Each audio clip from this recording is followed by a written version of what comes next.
Pemirsa, tambahan pasien COVID-19 secara nasional pada Sabtu 27 November 2021 lebih rendah daripada sehari sebelumnya yang mencapai 453 orang.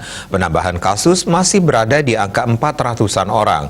Sementara angka kesembuhan pasien masih lebih rendah dibandingkan tambahan kasus baru yakni berada di angka 200-an orang.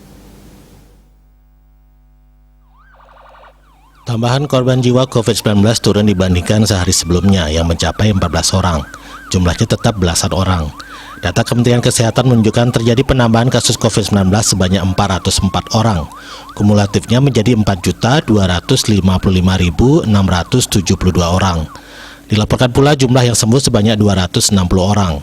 Total pasien sembuh menjadi 4.103.639 orang atau 96,4%.